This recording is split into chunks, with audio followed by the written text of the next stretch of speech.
Good morning, YouTubers. It's now Saturday morning, the 33, and as you probably realised, at the end of the last video, the Pat Carter video where we interviewed her, I said please head to episode 26 for those wrong. It's episode 25. What a plonker.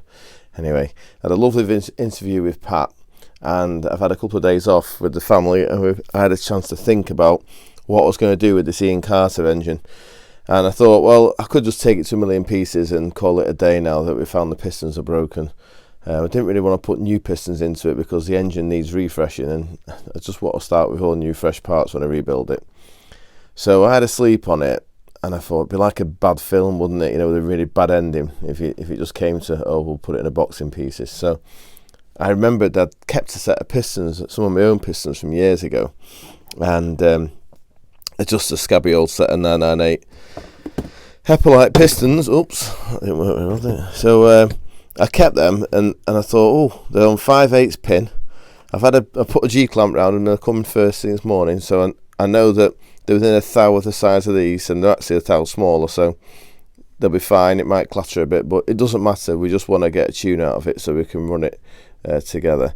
So going back to the engine that had the failed pistons on the first part of the video, as you can tell now, there's 3 parts. Part 1 where we tried to run the engine, part 2 where we interviewed Pat, and this will be part 3, the conclusion, where hopefully we'll get a tune out of it today. Now what's happened is, I'll just zoom in so you guys can see as well, the reason why the piston has failed on both pistons, numbers 3 and 4, in the same place, is because the valve cutout is too close to the edge, so it's broke through to the back of the ringland, and that's caused a weak spot there. You can, if you look, you can see it's literally no material there at all. And then obviously, being an old school design of piston, there's no land between the top ring and the top of the piston anyway. It's probably been machined this because of to get the deck height right with the block. So yeah, just a bit of a bad design in the piston, and it's failed. And then the ring has obviously moved around. It's had its gap here and it's been flapping, and when we cranked it over, for whatever reason, it suddenly decided to snap the ring, and that is actually the piston that's got the snap ring. So you can see that's the original end there, and that's where it snapped, and it was that piece that was floating round and was caught here. Now, something I watched on the video, I've watched my videos that I made for you for the first part, and I just sort of flippantly said, oh, you can't turn the engine over with anything debris wise in the engine because it'll burst the liner. And what I meant by that comment was, because the engine runs like this, because it's on an angle, the engine's on an angle, if ever anything gets into an imp engine, gravity brings it to this corner, and what happens is, because the piston's on a pivot there, as it gets to top dead centre and there's something hitting it there, it tries to tip the piston like that. You wouldn't think that'd be a massive problem, but if you look at the liner, although it looks really beefy, if you look like 10 mil down from the top of a liner, it goes really thin. So if you can imagine at this point on the liner, down here, that's the top of the liner, nice and thick, comes in real thin. If there's some debris here, it tips the liner and it just bursts it, or it can fracture it, should I say. And once it's fractured, it's knackered because it's cast iron. It's not got any elasticity to it, so it'll crack, and then obviously the coolant rushes in. Next time it goes up, it tries to squash the coolant, and that just bursts the liner, and then the whole lot makes a right old mess because the rod is still good and strong and connected to the crankshaft, but the piston's got no guide because the liner's just completely collapsed, and it goes round, and we've seen it before, and it makes a hell of a mess. So anyway, what I'm going to do is I'm going to clean this off, light honing it, second-hand pistons that have got no value, put them in it, and these were earmarked for Ollie. Oh, I think a customer had rang me and said, have you got a good set of 998 second-hand pistons? I do have a range of customers that like to do their own thing and re-ring things. I don't do all that, but some people like to tinker at home, so I'd earmark them for him, but we'll find him another set if he wants them. So yeah, I'm going to hone it, put them pistons in, check the deck height, put the sump back on, Oh, something else I was going to talk to you about was just Ian Carter again. Look at this. He's modified these. I can't actually get them out because of that time. Look at the way he's made these. Oh, it's not. These are 12-point Cosworth bolts. As big end bolts. They used to use cap heads, which we've been through before, which I don't like, but these are a good bolt, these. But the way that he's modified the rod, this was originally a 5/16 bolt, and you can see he's modified it to take the bigger bolt. But it's it's not just like flopping around all over the place. It's all, he understood that things moved, and you know, you have to really push it to get the. It's just nice. It's just nice. That's what I'll say. It's just nice. So he's obviously balanced the rods end to end. They've got the no material on top there, so that's removed. And then to counteract that, he's also lightened the caps. So yeah, nice job. It'd be good, this. And oh, that's what I was going to say. The bearings are the best bit. We don't ever see these bearings anymore. I mean, they're discoloured and they've got a few marks on them, but these are the original. You can just see the copper on the edge there. These are the original lead copper Van der Velde race bearings. We can't get these anymore, but these are the dog's danglies, these. So yeah, I'm quite happy with the bearings. I've had a mic round the crank's in good condition, so let's get it put together. I'll stop waffling. Right, I'm just on with putting the Carter engine back together, and I noticed something. I thought, oh, worth a mention that. So I mean, this is dog rough. Don't ever do this at home. I've just literally ran a blade over the face of the head.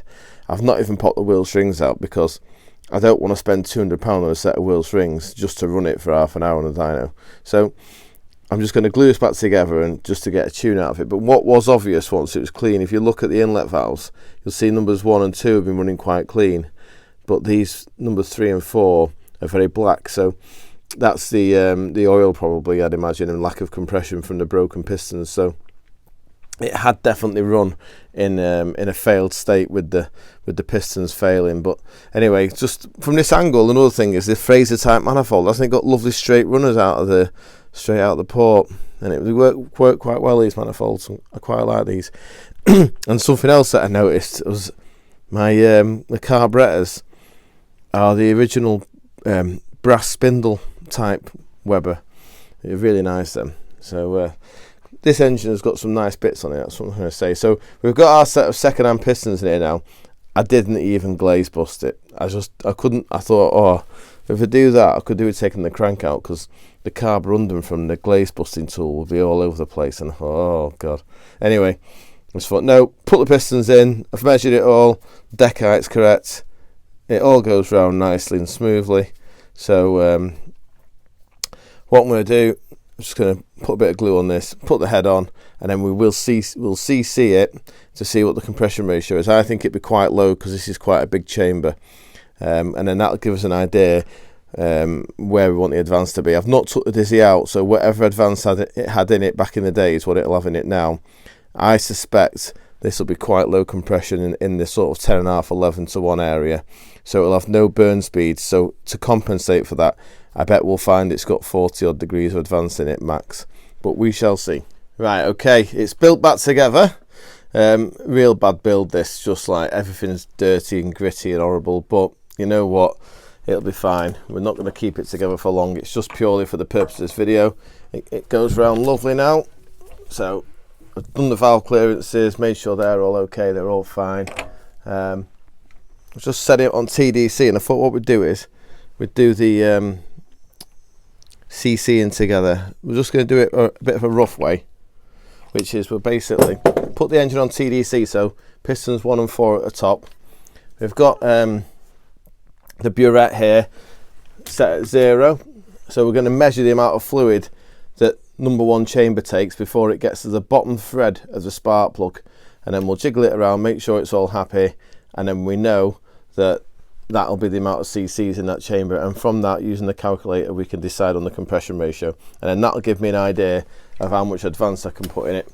Because what you got to remember is when this last ran, it probably ran with you know, full leaded avgas or something, you know, 100 octane and loads of lead in it, all nice and friendly fuel, whereas now we're on this nasty stuff. So it's a bit more volatile, so probably might have to pull a bit of advance out of it, but I suspect it's going to be quite low, so it'll be quite safe.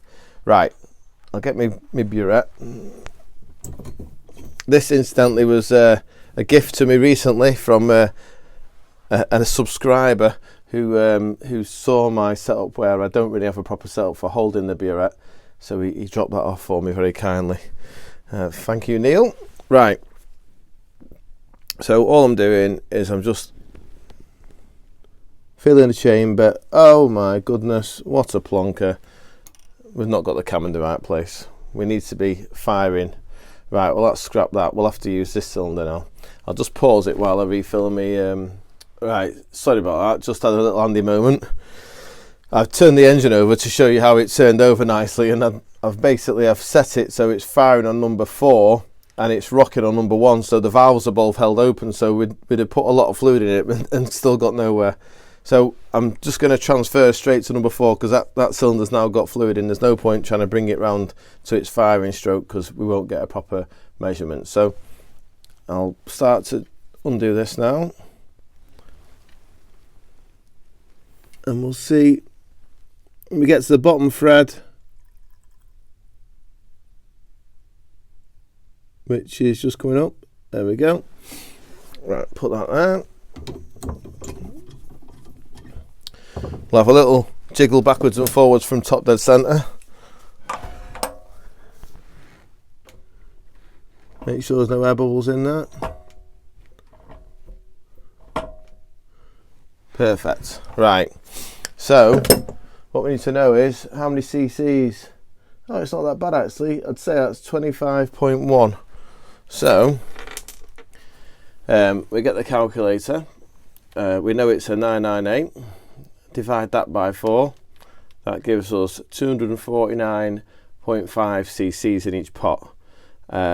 Plus the 25.1 that we've got gives us 274.6, and then we divide it by what we've got, 25.1, and it gives us 10.94. So it's just under 11 to 1. So yeah, it's not going to be a dangerous engine, and it may struggle a little bit with torque, especially with that cam, because if you look at the cam, it's got so much let's take the camera off, so much duration on it. It's quite wild as well, quite a lot of lift at top dead. It's an R23 camshaft. That's the static figure I've given you there of 10.9. The actual dynamic compression will be right down at like 8.5, 9. So it won't be what we call a volatile engine at all. It'll be quite friendly. We'll be able to run like 40 or 45 degrees of advance in this, and it just will not be ignition sensitive at all. Anyway, well, stop waffling, let's get it on the dyno now. Okay, YouTubers, we're ready for oil pressure. I'm very excited. Got the carbs, so everything's as it was. Obviously last time I tried to do this, the piston ring was catching in the cylinder. I've done a lap, it all turns over nice. So we've got the plugs out, oil's in. I've left this off. This is the oil pressure gauge to take off, so that when the pump is trying to push the air out of the system to prime it, it's got somewhere to go. It just helps speed up the priming process. Also, I have packed the oil pump with some assembly lube, so hopefully it'll prime up quite quickly. So I'll give it a little flash. That sounds better.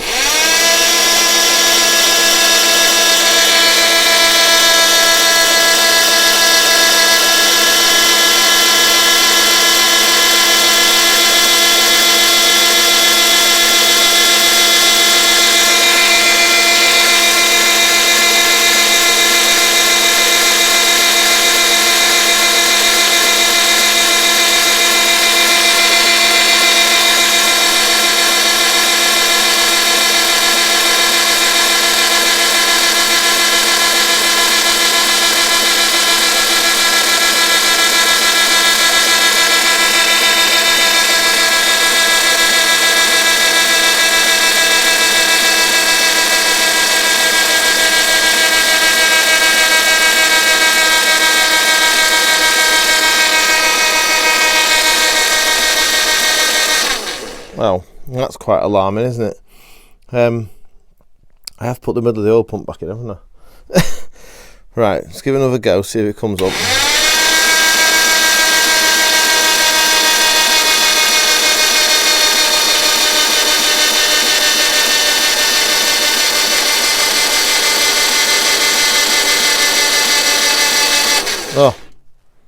Just in time, crikey.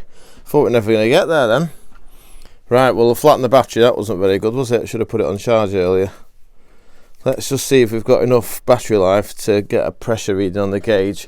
Hopefully, if it's fit, it should see 50 and blow off on cranking speed.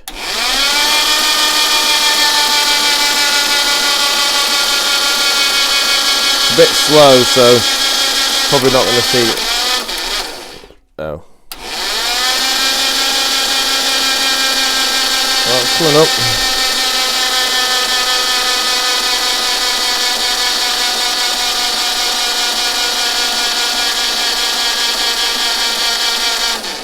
Wow, this made 40 psi on cranking, so, and it's only going very slow. So I'll get the plugs in it, get some fuel in it, and hopefully we'll get a tune out of this in a minute. Right, chaps, I'm not entirely sure how this is going to go, but I've obviously got oil pressure now, got fuel in the carbs. I've turned the pump off. I've filled the float chambers, turned the pump off just while we start it, and I'm not sure what's going to happen, but we shall see. Hopefully it'll fire up and run okay. Probably, oh, that's not attached to it, is it? We'll give it some pumps. Oh, it's willing. Sounds like it's down in the pot there. Hopefully it's just some muck on a valve face.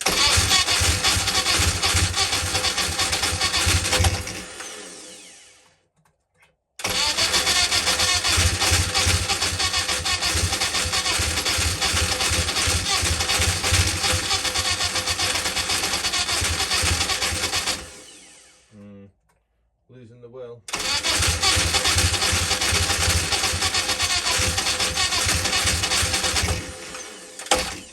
Come on.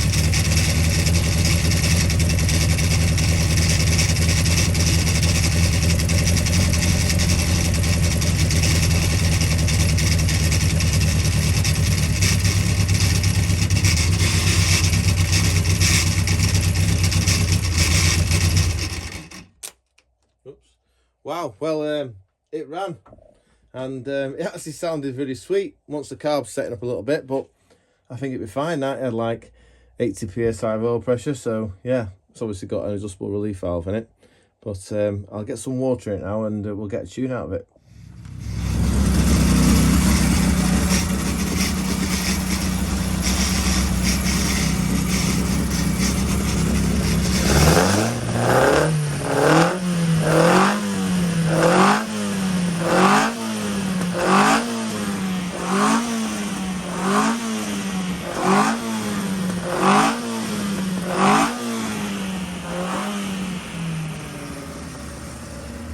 Okay, we're on and running with the Carter engine, and I didn't want to interfere with it in any way, shape or form, but I thought I'd better just throw the timing light on and see how much advance is in it, because it was a bit lumpy and it had 55 degrees of advance at idle. So I was like, I haven't touched the dizzy. I mean, that's as it came. So I pulled it back. Now on the front pulley, it's marked out for max 38 degrees, so I've set it at 40 because I think that'd be absolutely safe as ours is with the compression ratio it's running and this cam. Now I've not wound it up yet, but I have given it a bit of gentle workout just to burn some of the oil out of the exhaust, because if you remember when I first came to it, I poured oil down the pots to help free off any sticky rings and stuff because it'd been stood for so long, so it had to burn all that out of the exhaust, but most of that's gone now. As the exhaust gets hotter, it does start to smoke a bit, but I'm pretty convinced the engine's quite fit. It doesn't breathe. It's a bit messy, it's just a cam and a fuel blender out.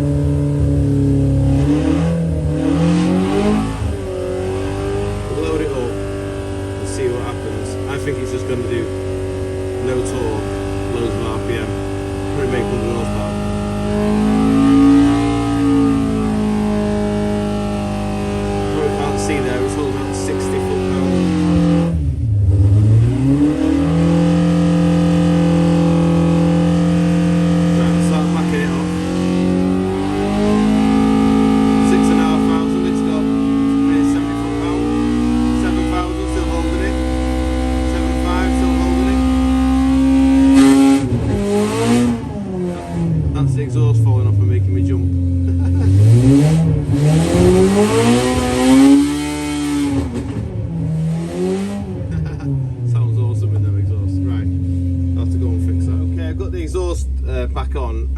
did notice the exhaust was glowing when we did the last little bit of a run there, so I suspect it probably, the burn speed is so slow with that wild cam and that 11:1 static that it just hasn't got any burn speed. It's probably why it had no torque either. So I've just sneaked 5 degrees in it, so like 45 degrees now, max, which makes me very nervous. You couldn't do this with a high compression engine, but anyway, it's just an is what it is engine. We don't know its full history. It obviously was an Ian Carter engine at some point, but then you never know, it could have been rebuilt by someone else who's changed some, you know, all things happen over time, don't they? So what I'm going to do is I'm going to wind it up again now, and we'll see if we can get it to like 75 foot-pound and see if we can see the 100 horsepower out of it.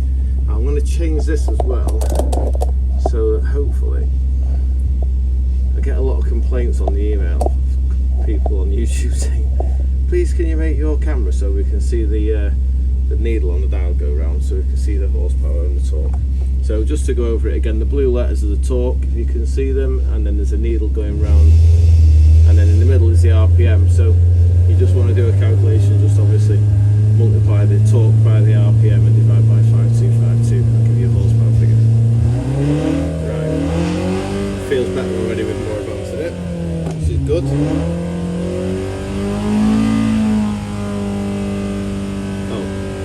Exhaust just fell off at the bottom, 1 second.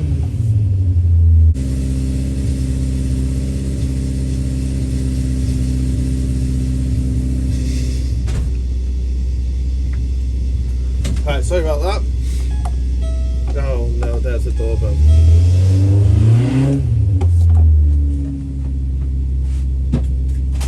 Oh, come in. Bear with me 1 minute, mate. We're just YouTubing.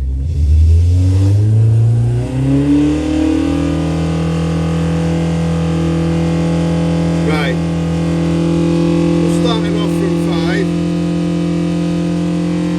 see where he ends up. There's still in your managing, still up 60 odd foot-pound. Misfire there,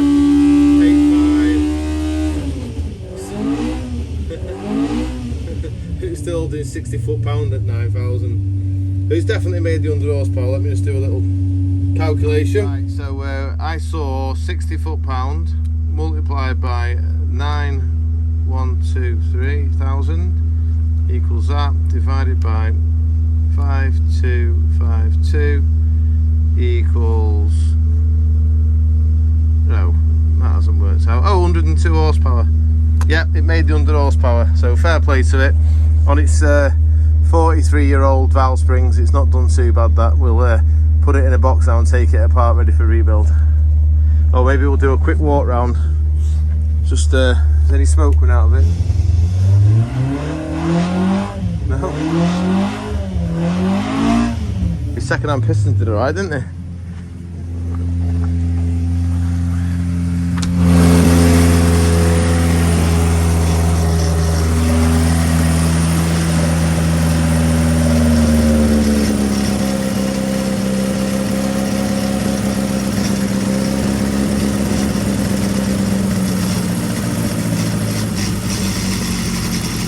How sweet is that? Amazing. Well,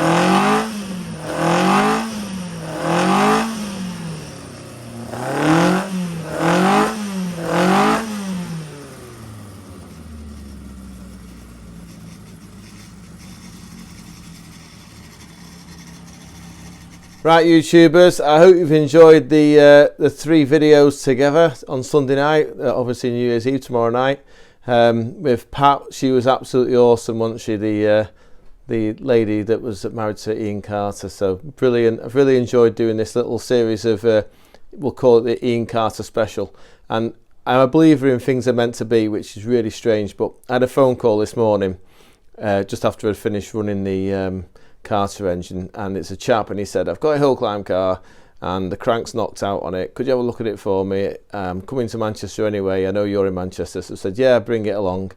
And he's brought what I can only describe as Ian Carter's finest work. I thought I'd never get to see one of these in person, but just feast your eyes on this. Right, what we have here is the same engine as Ginger Marshall used in his very successful Reliant kitten.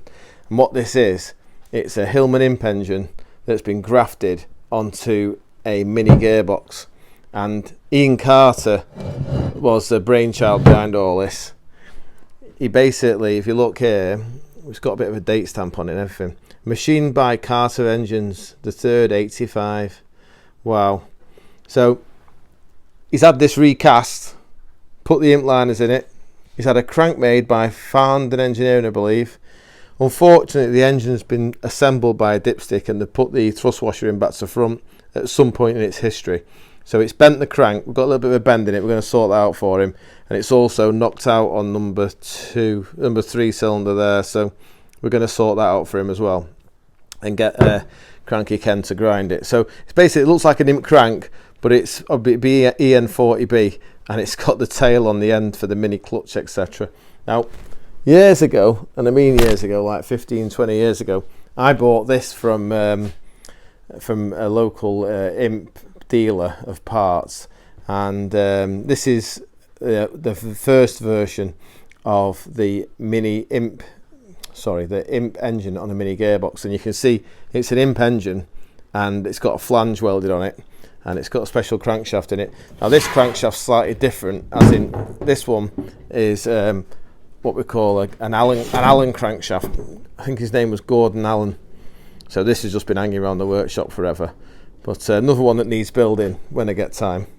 But yeah, fascinating. But this is like absolute, it's just a masterpiece. It's the level of engineering this bloke was at to make that from, he must have drawn it first and then had it cast and then machined it all over. Absolutely stunning. So the head was lovely as well. He has to took the head back with him, but we will try and get a video on the head. The head was belt driven by what looked like a Ford Pinto cam belt. Excuse me. So yeah, there you go. Anyway, nice little end to the Ian Carter trilogy. But I hope you enjoyed the videos and wish you all a happy new year.